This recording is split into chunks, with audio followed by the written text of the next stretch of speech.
Break के बाद एक बार फिर स्वागत है आपका। दोनों मेहमान हमारे साथ जुड़े हुए इस समय। मनोज यादव जी, सवाल अब यह है कि बीजेपी के पास चेहरा भी है, योगी का चेहरा है, और अब वो जिस तरीके से शुरुआत कर रहे हैं, राशन वितरण वाली बात वो खुद बता रहे हैं, जन आशीर्वाद यात्रा की बात वो खुद बता रहे हैं, जनता का आशीर्वाद लेने के लिए निकलेंगे।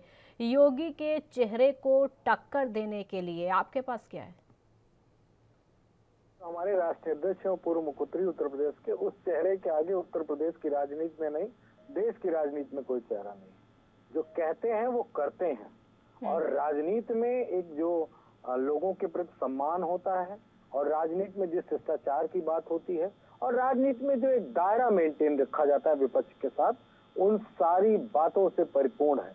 भाषा का इतना शानदार संयम है उनके अंदर, वो शायद मेरे ख्याल से हिंदुस्तान के किसी भी नेता के अंदर नहीं होगा, जो आदरणीय राष्ट्रीय श्री अखिलेश यादव जी के अंदर है। ये बात मैं ऐसे नहीं कर रहा हूँ कि बयान तो उनके बयान भी सभी को याद है। वैसे वो जो बयान देते हैं वो भी सबको याद है। जब वैज्ञानिक, क्या देश वैज्ञानिक तथ्यों के आधार पर चलेगा कि गौमूत्र पी के चलेगा? नहीं चलेगा ना। गौमूत्र पी के चलेगा तो उसी पे ना जो वैज्ञानिक तथ्य होंगे। और अगर आप तथ्यों की बात करते हैं तो वैक्सीन के कितने डोज लग गए थे, उन डोजों की बात को लेकर पूरी तरीके से बात कही जाएगी। लोकतंत्र में अपनी बात रखना और तथ्यों के साथ रखना गुनाह नहीं है। अगर किसी सरकार को ये लगता है कि हमने गलत बयान दिया है या देश हित में बयान नहीं है, तो एफआईआर करा सकती है, उसमें किसी को कोई रोका भी नहीं है। जब चाहे तब करा सकती हो कानूनी कार्रवाई। हाँ, हवा में बातें करते रहेंगे तो ये दुर्भाग्यपूर्ण। अब आता हूं मैं मुद्दे पे। देखिए काजल जी, एक महत्वपूर्ण बात यह है, सरकार ने डिलीवर्ड क्या किया है जनता को। आशीर्वाद, आप आशीर्वाद वाली रैली कर लेंगे, यात्रा कर लेंगे, राशन फ्री दिया। राशन पूरे देश में राशन कितने रुपए में? 1 रुपए किलो और 2 रुपए किलो। फोटो भी लगेगी इस बार तो प्रधानमंत्री की फोटो भी लगेगी राशन के पैकेट पर। अरे हम कह रहे हैं वो प्रधानमंत्री ने जितने बीजेपी के नेता सबका लगा ले, उससे कोई फर्क नहीं पड़ने वाला। मैं कह रहा हूँ कि 1 रुपए 2 रुपए किलो राशन मिलता था, आप फ्री दे रहे हो, बस इतना ही अंतर है। आपको बदले में जनता ने क्या दिया?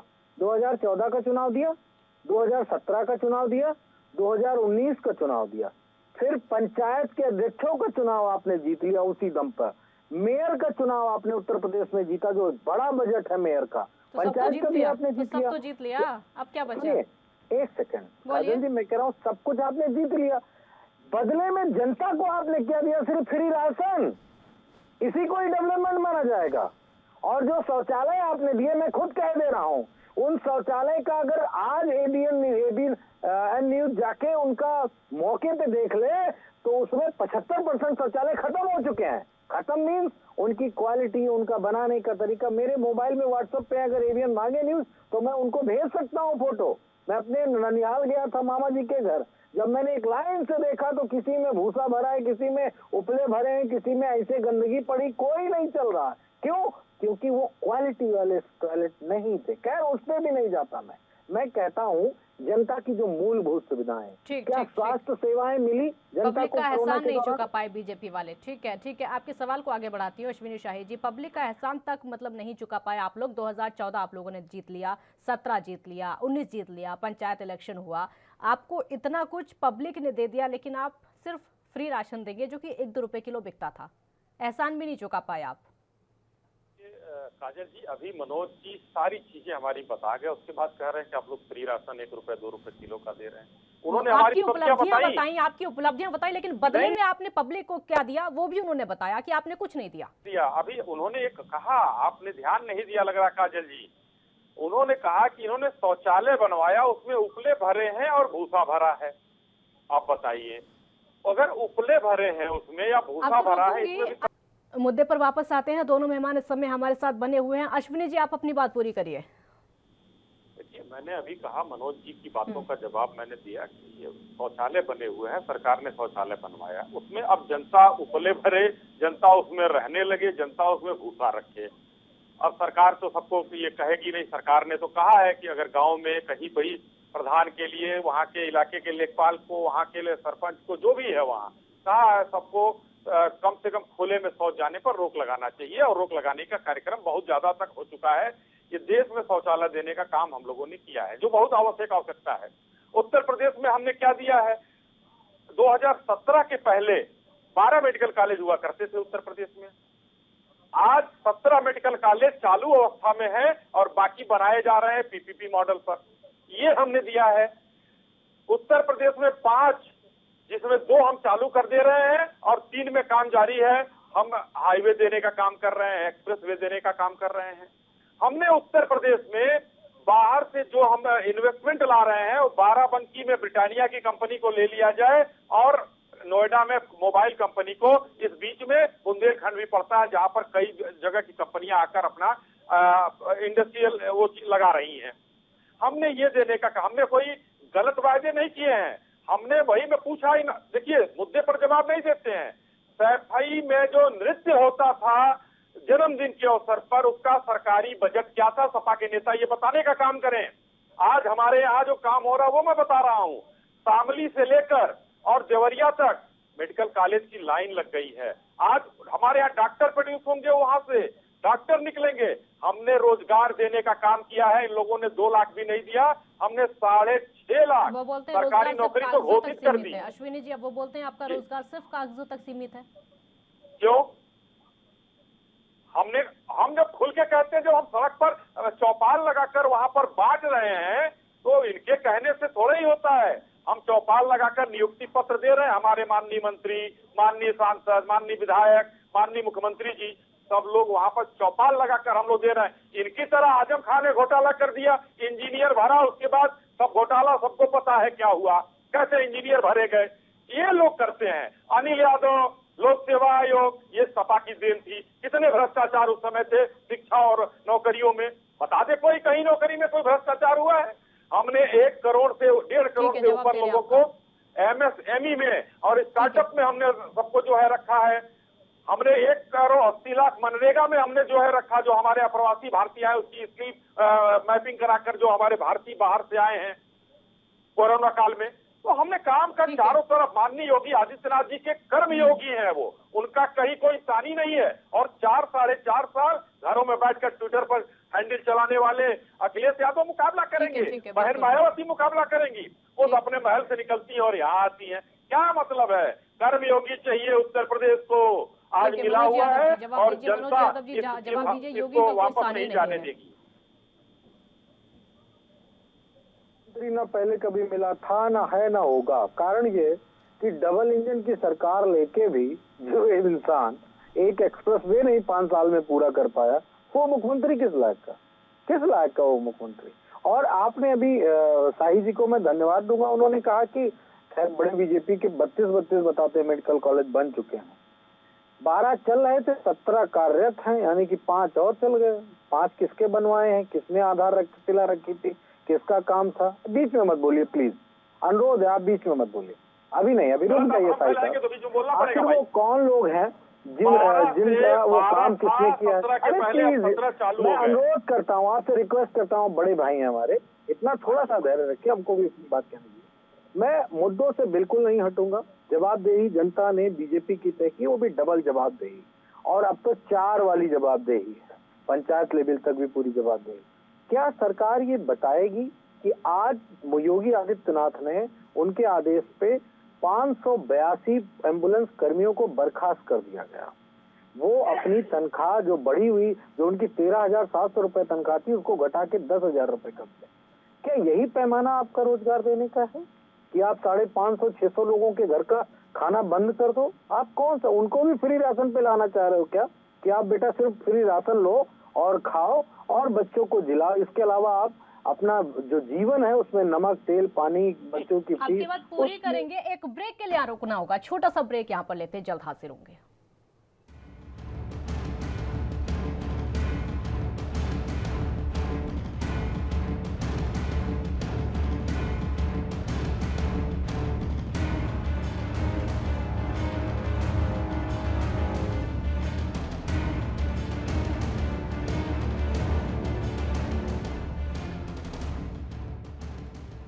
ब्रेक के बाद एक बार फिर स्वागत है आपका। दोनों मेहमान हमारे साथ इस समय बने हुए हैं। मनोज यादव जी, आप अपनी बात पूरी करिए और वो भी कम शब्दों में, समय की कमी, जल्दी से लास्ट रिएक्शन आपका। मैं सिर्फ एक ही बात कहूंगा कि क्या जो माननीय सुप्रीम कोर्ट ने आदेश दिया है सेंट्रल गवर्नमेंट को और उत्तर प्रदेश की सरकार को कि आप कोरोना से पीड़ित लोगों को 4 लाख रुपए मुआवजा दीजिए, क्या सरकार दे रही है? क्या मरने वालों की संख्या क्या उत्तर प्रदेश की सरकार ने बताया है? क्या ये सारे बहुत बड़े क्वेश्चन हैं और किसी चेहरे की जरूरत 2022 के चुनाव में नहीं है। हम अपनी पार्टी और नेता को ऊपर बताने की कोशिश बिल्कुल नहीं करेंगे। जनता के मूलभूत समस्याओं और मूल मुद्दों से पे ही चुनाव लड़ेंगे, इससे आगे कहीं नहीं जाएंगे। वो सोचे जिन्होंने अपना 5 साल बर्बाद किया, उत्तर प्रदेश को बर्बाद ठीक है किया। अश्विनी जी, जवाब दीजिए, आपका लास्ट रिएक्शन होगा, मूल मुद्दों पर वो इलेक्शन लड़ेंगे, लास्ट रिएक्शन आपका करना चाहते हैं। नीचे का कार्यकर्ता से ऊपर के नेता तक पूरी तैयारी कर हम बैठे हुए हैं और हमारे सभी कार्यकर्ताओं में उत्साह भरने का काम कर्मयोगी आदित्यनाथ जी करते हैं और केंद्रीय नेतृत्व का आशीर्वाद हमको पूरे उत्तर प्रदेश को मिला हुआ है और हम अपना बनाया हुआ रिकॉर्ड हम लोग तोड़ने जा रहे हैं 2022 में, यानी कि 300 से पार फिर से। लेकिन मैंने मनोज भाई से एक सवाल पूछा, इन्होंने बताया नहीं, मैं बताता हूँ। 100 करोड़ रुपए का काजल जी बजट था उस नृत्य प्रोग्राम का, जिससे कोई कुछ नहीं था, सिर्फ नाचने वाले बुलाए जाते थे और वहां पर नचाया जाता था। ये स्थिति खड़ी हुई है आज के दिन में। वो 100 करोड़ जो है हम लोग प्रदेश के हित में लगा रहे हैं। पता है ना, आपकी सांसद ही नाचने आती थी, उल्टा सीधा मत बुलवाया करिए टीवी चैनल पे। हेमा मालिनी डांस करने आती थी, उनकी बेटी भी आती थी, समझ गए ना? ठीक है भाई, आपकी की बातें मत करिए। आपके यहाँ तो यही बोलेंगे, ठीक है, बहुत शुक्रिया आप दोनों का, आप दोनों का शुक्रिया। अश्विनी जी, मनोज यादव जी, बहुत बहुत शुक्रिया आप दोनों का, क्योंकि समय की कमी है। तो चुनावी तैयारियों के लिए लगभग सभी पार्टियां तैयार हैं। बीजेपी पूरी तरीके से तैयार है। जन आशीर्वाद यात्रा एक तरफ निकाली जा रही है, लेकिन वहीं दूसरी तरफ अब कार्यकर्ताओं में जान फूंकने की कोशिश योगी आदित्यनाथ की तरफ से की जा रही है। विपक्ष तैयार है। विपक्ष का कहना है कि हम मुद्दों पर इलेक्शन लड़ेंगे, बीजेपी मुद्दों पर इलेक्शन नहीं लड़ती है। चर्चा पर वापस आते हैं। दोनों मेहमान इस समय हमारे साथ जुड़े हुए हैं। ईशान त्यागी भी हैं, राजनीतिक विश्लेषक के तौर पर हमारे साथ जुड़े हुए हैं। ईशान जी, बहुत बहुत स्वागत है आपका। ईशान जी, यूपी इलेक्शन पर जब चर्चा होती है, जाहिर सी बात है राजनीतिक नजरिया आपका क्या कहता है? अगर हम यूपी के इतिहास को देखें, क्योंकि वर्तमान में चर्चा कर रहे हैं, तो थोड़े बहुत इतिहास के पन्ने भी पलटने होंगे। अब तक क्या रहा है, पिछली सरकारों में क्या रहा है और आगे क्या हो सकता है, सरकारों का विजन, पार्टियों का विजन क्या हो सकता है, क्या कहता है आपका राजनीतिक नजरिया? को सुन रहा था, योगी जी ने बोला सबसे बड़ी बात तो ये है कि जो उत्तर प्रदेश का चुनाव है वो एक बहुत ही महत्वपूर्ण चुनाव है। वो रूपरेखा तय करेगा। जो 2024 का चुनाव है उसकी रूपरेखा तय होगी उससे। दूसरी चीज यहाँ पे ये है कि जो चुनाव है वो सिर्फ और सिर्फ विकास के मुद्दे पर होना चाहिए, क्योंकि जब सरकारें आती हैं और जब पार्टियां रैलियां करती हैं इलेक्शन से पहले, तो वो विकास के मुद्दे पर रैलियां करती हैं। कोई भी धर्म को देख के कोई भी अपना जाति को देख के इस तरह की वो बातें नहीं करते। हालांकि पीछे की जो पूरी गणित होती है वो धर्म और जाति ही होती है, खासकर उत्तर प्रदेश जैसे चुनाव। दूसरी चलिए, आपने एक बात करी कि इतिहास की बात होनी चाहिए। हाँ। विकास के इतिहास की बात होनी चाहिए। मेरा मानना ये है, विकास के इतिहास के हिसाब से मैं आपको कुछ आंकड़े दे देता हूँ। देखिए, जो जीएसडीपी होता है, जो एक राज्य की ग्रोथ को डिफाइन करता है, इसको बोलते हैं ग्रॉस स्टेट डोमेस्टिक प्रोडक्ट। जैसे जीडीपी देश में होता है, वैसे जीएसडीपी राज्यों में होता है। उत्तर प्रदेश का जीएसडीपी 2015-16 जब अखिलेश यादव जी की सरकार थी तब 8.85% था।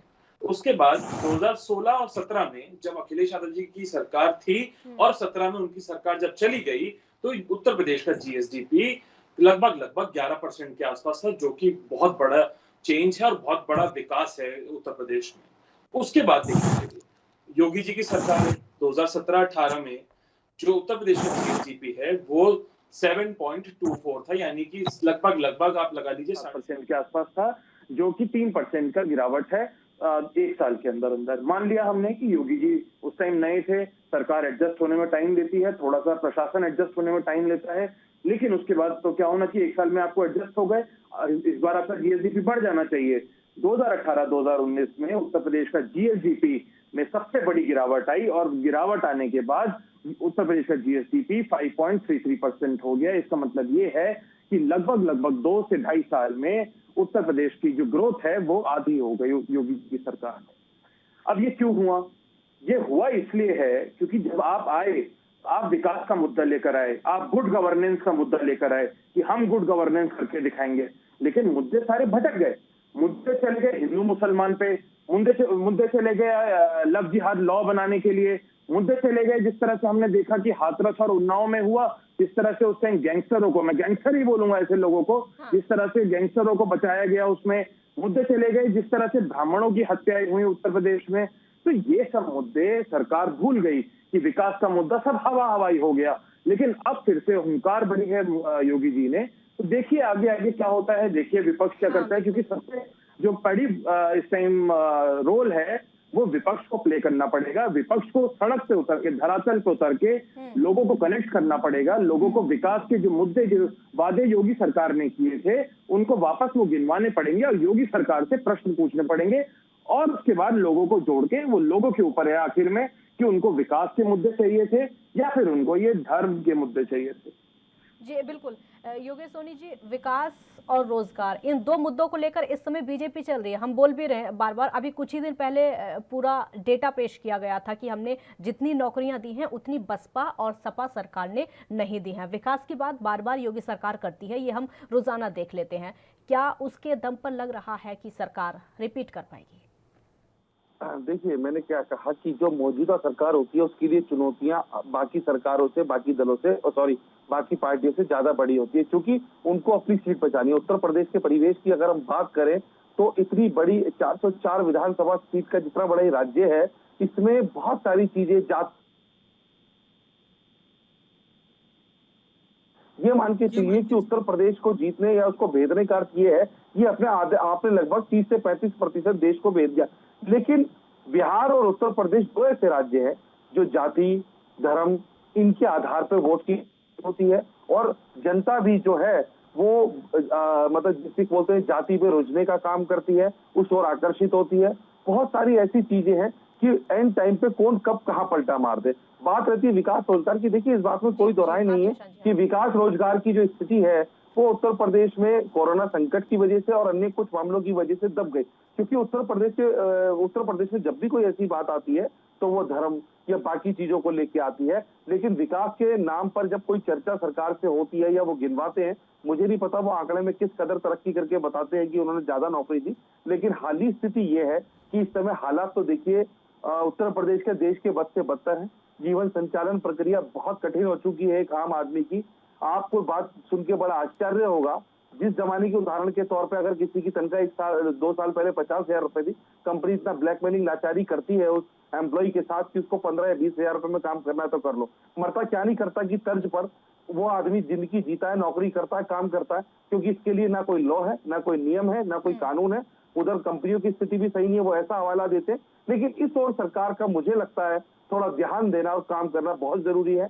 चुनाव आएंगे जाएंगे, उपस्थितियां दर्ज होंगी, मुद्दे बताए जाएंगे, लेकिन आप धरातल पे वाकई लोगों का कितना भला या राज्य का कितना विकास या देश को कितना उन्नत करते हैं, ये तो आपको और हमें भली बात ही पता है कि इस समय क्या स्थिति है। बिल्कुल, ये सबको पता है कि वहाँ क्या हो सकता है। ईशान जी, आप कुछ कहना चाह रहे थे, और खासकर जाति और धर्म के मुद्दे पर। मैंने उसी टाइम अपनी उंगली उठाई थी, क्योंकि देखिए विकास, आपने बोला कि विकास करने की जो बात है वो उत्तर प्रदेश की सरकार कर रही है, योगी जी कर रहे हैं। तो विकास का जो मुद्दा है देखिए वो सब अलग है। उसके अलावा जो धर्म का मुद्दा है या जाति का मुद्दा है वो मैं आपको थोड़ा सा बता देता हूँ कि वो दिखाने के लिए तो विकास के मुद्दे पे बातचीत करने की कोशिश कर रहे हैं, लेकिन जो असली मुद्दा है, आपकी बात से शुरू करेंगे, एक छोटे से ब्रेक के लिए यहाँ पर रुकते हैं, जल्द हाजिर होंगे।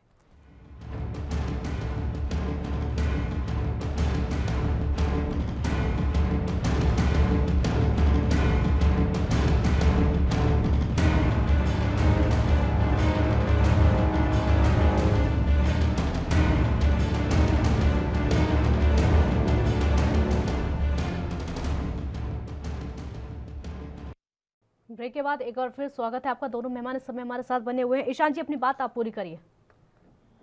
जी काजल जी, मैं ये कह रहा था कि जो देखिए विकास का मुद्दा है वो ऊपरी मुद्दा है। वो जरा बोलने के लिए अच्छा लगता है, सुनने के लिए अच्छा लगता है, मीडिया में बहुत अच्छा लगता है, जो हम जैसे लोग सुनते हैं उत्तर प्रदेश के उनको बहुत अच्छा लगता है। लेकिन असली जो चुनाव लड़ा जा रहा है वो साफ है ये बात कि वो सिर्फ जाति और धर्म को देख के लड़ा जा रहा है। मैं आपको बता देता हूँ कैसे।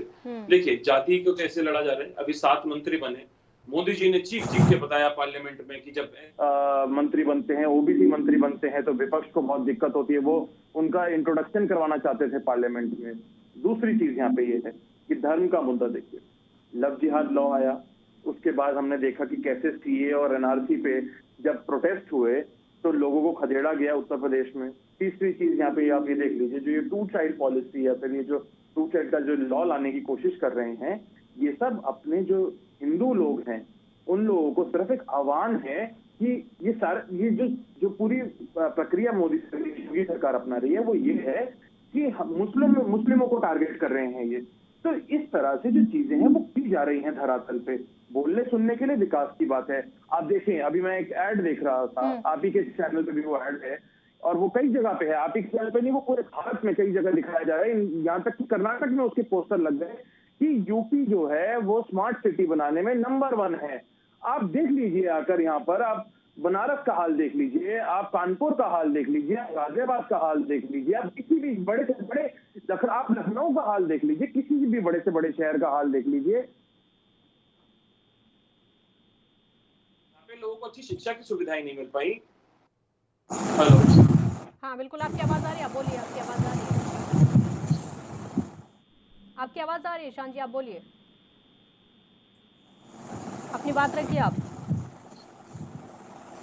लगता आवाज उन तक नहीं पहुंच पा रही है। योगेश जी, आपसे मेरा अगला सवाल होगा, क्योंकि जैसे दावे किए जा रहे हैं विकास को लेकर, जाहिर सी बात है विकास की बातें की जा रही हैं और वो धरातल पर नजर नहीं आता है। भले ही दावे बीजेपी की तरफ से किए जा रहे हो या फिर दोनों पार्टियों की तरफ से, लेकिन वो धरातल पर नजर नहीं आता है और उसी को खासकर हम देख रहे हैं कि मुद्दा बनाया जाता है। हालांकि कांग्रेस का एक अलग ही हम देख रहे हैं, उसमें महिला सुरक्षा के मुद्दे को लेकर प्रियंका गांधी वहां पर पहुंची थी, अपराध को लेकर वहां पर पहुंची थी।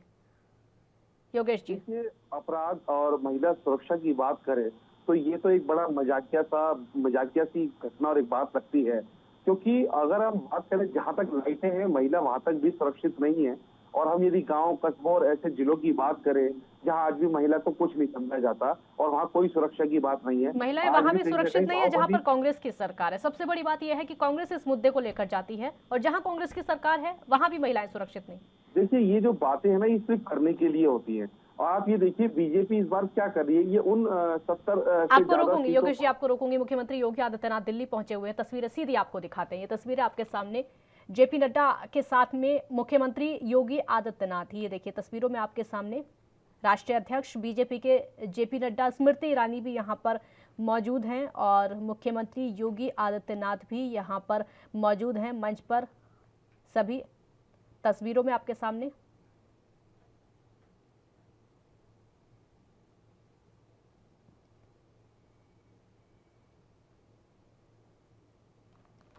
आप देख सकते हैं कई मंत्री मंच पर इस समय मौजूद हैं। स्मृति ईरानी और मुख्यमंत्री योगी आदित्यनाथ, बीजेपी के राष्ट्रीय अध्यक्ष जेपी नड्डा उनके साथ में ही बैठे हुए हैं। सभी को एक एक पौधा भेंट किया जा रहा है। जितने भी मंत्री यहाँ पर बैठे हुए हैं, राष्ट्रीय अध्यक्ष यहाँ पर बैठे हुए हैं, मुख्यमंत्री योगी आदित्यनाथ यहाँ पर हैं, इन सभी को एक एक पौधा भेंट किया जा रहा है। तस्वीरें सीधे दिल्ली से आपके सामने।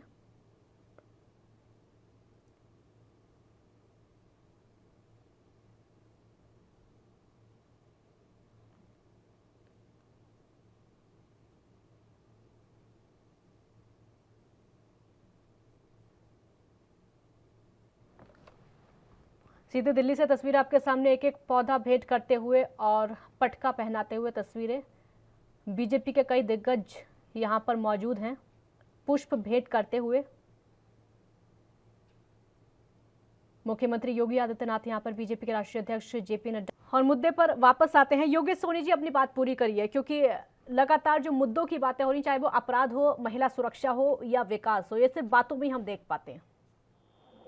देखिए, आज भी इस बात का अगर हम बात करें बिहार और उत्तर प्रदेश जैसे राज्य में, तो वहां पर स्थिति उतनी सुदृढ़ नहीं है। इस बात में कोई दोराई नहीं है कि मुख्यमंत्री योगी आदित्यनाथ ने इसको बहुत नकेल कसने के लिए बहुत प्रयास करे हैं, इसको नियंत्रित करने के लिए बहुत अथक कोशिश भी करी है, लेकिन फिर भी इतने बड़े राज्यों को संभालना और संचालित करना किसी भी चुनौती से कम नहीं होता। और मेरा मानना है कि यदि इन चीजों पे काम किया जाए, सबसे पहले महिला सुरक्षा जो आदमी गारंटी मांगता है, मतलब महिला सुरक्षा क्या, वहां पर आज भी कुछ बाहुबलियों का थोड़ा सा बोलबाला रह गया है, आज भी वो चीजें अटकी हुई हैं, बड़े बड़े नाम ब्रांड गिरा दिए गए, लेकिन फिर भी आज भी लोग पैसे की और सत्ता के दम पे प्रयास करते हैं कि चीजों को दबाया जाए। मुझे लगता है यदि इन चीजों पे भी काम हो जाए उत्तर प्रदेश जैसे राज्य में, तो एक बहुत बड़ी सरकार की जीत होती है। उसके आधार पर वो काम कर सकते हैं। देखिए, ये तो आंकड़ों का आधार होता है। बहुत सारे मामले ऐसे होते हैं जो कोर्ट तक, जो पुलिस तक पहुंचते ही नहीं है।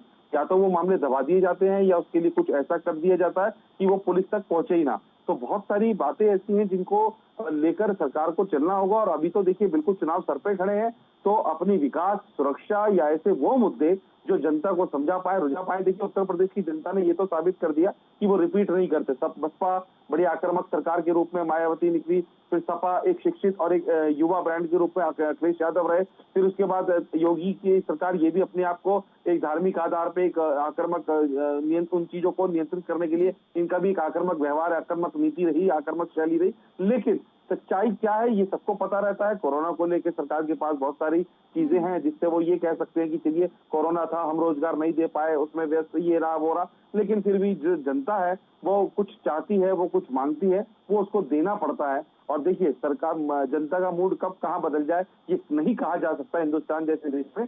तो मुझे लगता है कि अभी चीजों को बहुत काम करने की और बताने की जरूरत है बीजेपी सरकार को रिपीट करने के लिए। तो कम से कम एक ऐसा खाका तैयार करना पड़ेगा जिससे ये घर मोहल्ले में घुस के ये बता पाए, एक कार्यकर्ता जो इनके जाएं या ये कि जो भी इनके नेता हैं वो जो जाएं, तो उनके पास कम से कम वो बुनियादी जवाब, वो बेसिक आंसर होने चाहिए। बिल्कुल, बहुत काम करने की जरूरत है। बहुत शुक्रिया आपका। बहुत काम करने की जरूरत है सरकार रिपीट करने के लिए, क्योंकि पब्लिक ने आपको सत्ता में काबिज किया है, तो उसको आप बदले में क्या दे रहे हैं इसका फैसला सिर्फ प्रदेश की जनता ही करेगी। बहुत शुक्रिया आपका। राष्ट्रधर्म में फिलहाल इतना ही। आप देखते रहिए एएनबी न्यूज़। नमस्कार।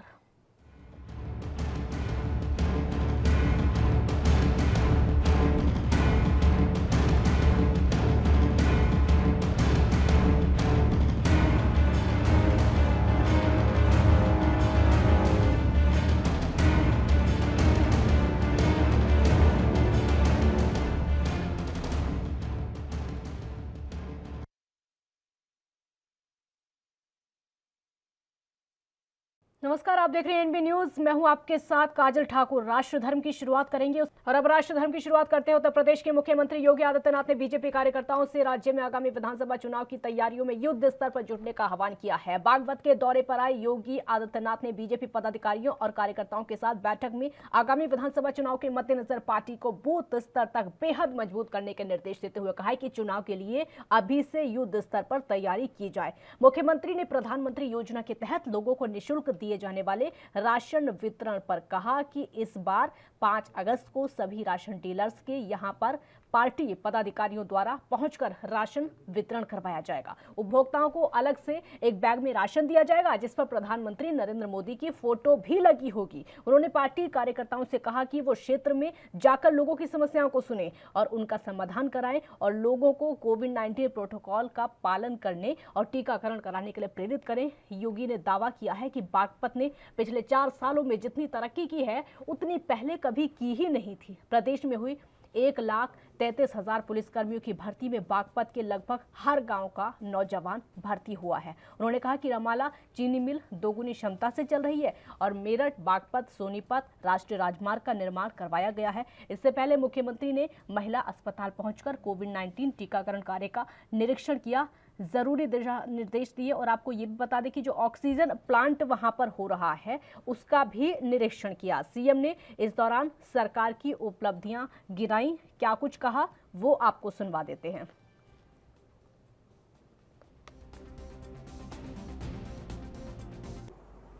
मैं विश्वास के साथ कह सकता हूं कि जो कार्य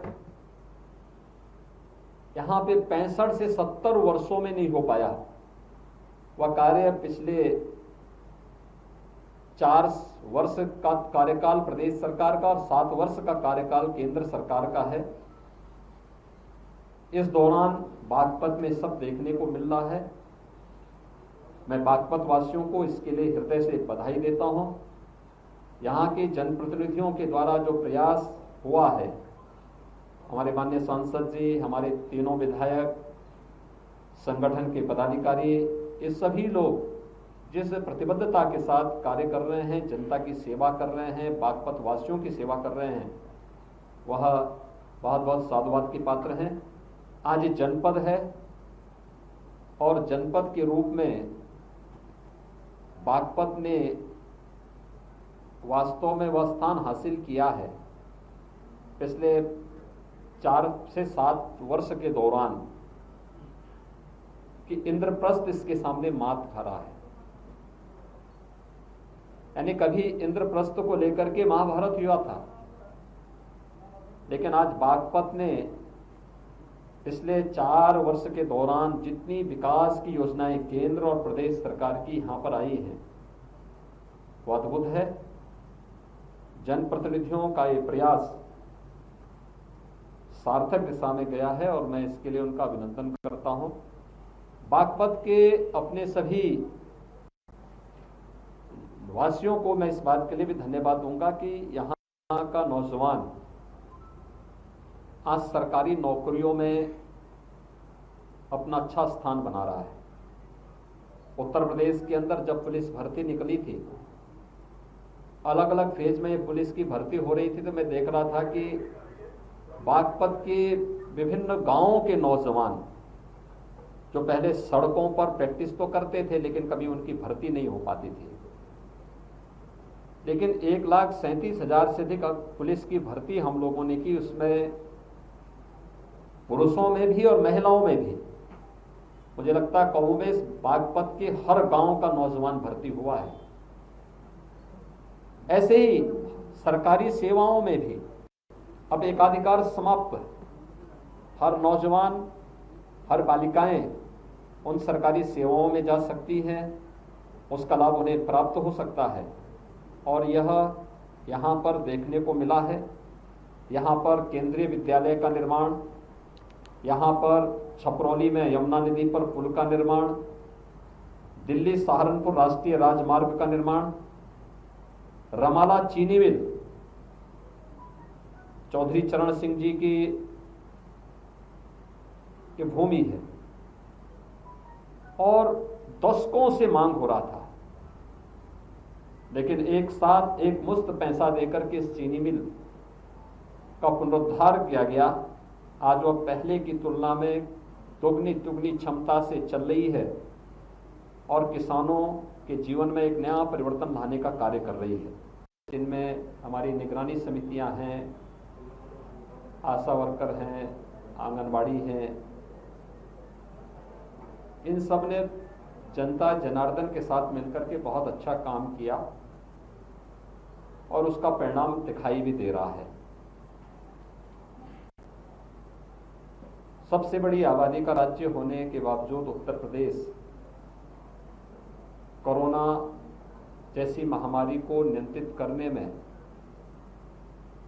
देश में भी और दुनिया में भी अग्रणी है। बागपत नाम तो था लेकिन काम नहीं था। हम आभारी हैं प्रधानमंत्री मोदी जी के, केंद्र सरकार के 7 वर्ष के दौरान केंद्र सरकार की योजनाएं और पिछले 4-4.25 वर्ष के दौरान प्रदेश सरकार की योजनाओं ने, याद करिए 5000 साल पहले बागपत एक सामान्य गांव था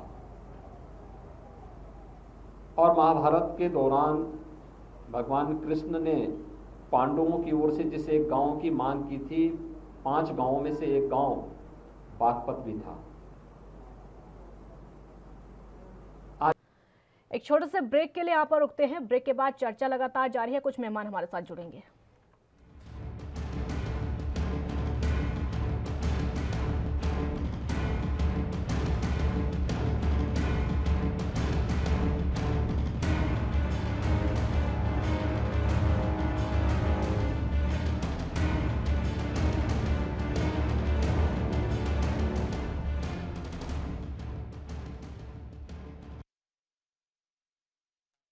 ब्रेक के बाद एक बार फिर स्वागत है आपका। 2 खास मेहमान हमारे साथ इस समय जुड़ चुके हैं। अश्विनी शाही बीजेपी का पक्ष रखेंगे, बहुत स्वागत है आपका। मनोज यादव सपा का पक्ष रखेंगे, आपका भी बहुत बहुत स्वागत है। मनोज यादव जी, शुरुआत आपसे ही करते हुए, क्योंकि बीजेपी की तैयारी जिस तरीके से दिख रही है, मेगा तैयारी एक तरीके से हो रही है। एक तरफ जन आशीर्वाद यात्रा की तैयारी जो कि मंत्रियों के जरिए निकाली जाएगी, दूसरी तरफ बागपत में योगी आदित्यनाथ जाते हैं, वहां पर कहते हैं कि यूपी इलेक्शन की युद्ध स्तर पर तैयारी करो। विपक्ष की क्या तैयारी है?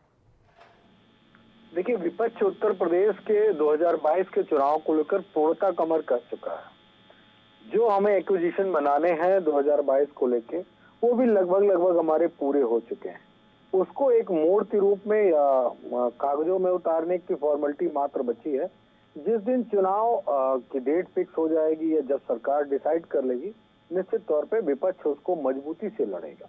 लेकिन सबसे महत्वपूर्ण बात यह है कि सरकार किस बेस पे चुनाव लड़ने जाएगी, भावनात्मक मुद्दों पे या 5 साल की 4 इंजन की सरकार, डबल इंजन की नहीं 4 इंजन की सरकार के काम काज के नाम पे जाएगी। ये सबसे महत्वपूर्ण है। और एंटी इनकम्बेंसी भी बीजेपी को झेलनी है।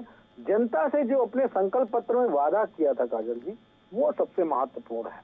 जनता पूछ रही है, सवाल कर रही कि सिलेंडर हमारा 900 रुपए में कैसे हो गया? ये तो जब पूर्व की सरकारें थी तो बड़ा सस्ता था, और आपकी 4 इंजन की सरकार है तो इतना महंगा कैसे हो गया? फिर वो पेट्रोल की भी बात करेगी, डीजल की भी बात करेगी। बहुत ज्यादा स्ट्रेटेजिक रूप से जो विपक्ष की रणनीतियां, उसको टीवी पे नहीं कहा जा सकता है।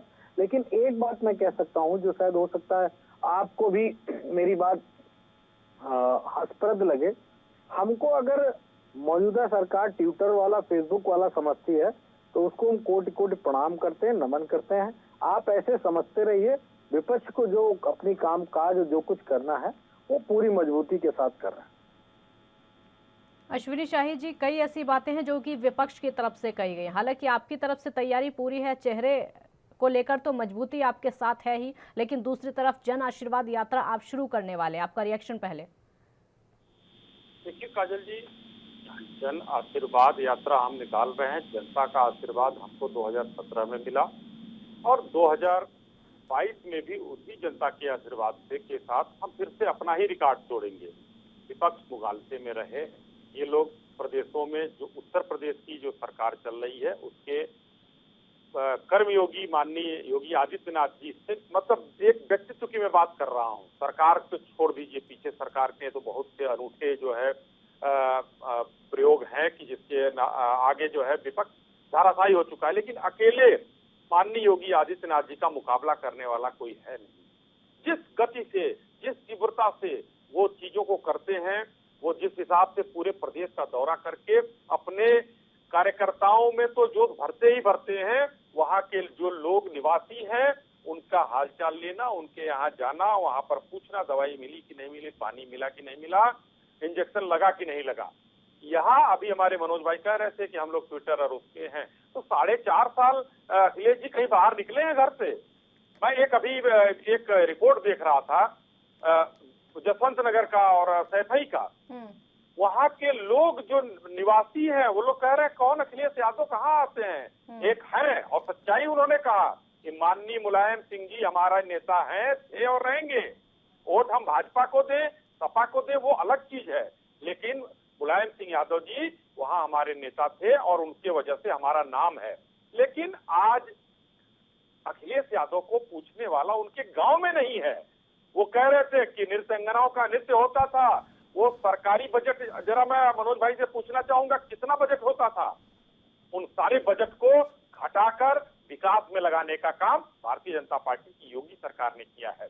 आज हम राशन बांटने जा रहे हैं, राशन बांट रहे हैं 80 करोड़ परिवारों को। आज हम शिक्षा और स्वास्थ्य पर काम कर रहे हैं। आज हम घर घर लोगों को जन चेतना के माध्यम से जगा रहे हैं और ये बता रहे हैं कि विपक्ष ने क्या भ्रम फैलाया था, उस भ्रम जाल में मत आइए। यही लोग तो हैं जिन्होंने कहा था बीजेपी की वैक्सीन है, मतलब भ्रम पर आते एक ब्रेक के लिए यहाँ पर रुकना होगा, छोटा सा ब्रेक यहाँ पर लेते हैं, ब्रेक के बाद चर्चा जारी है।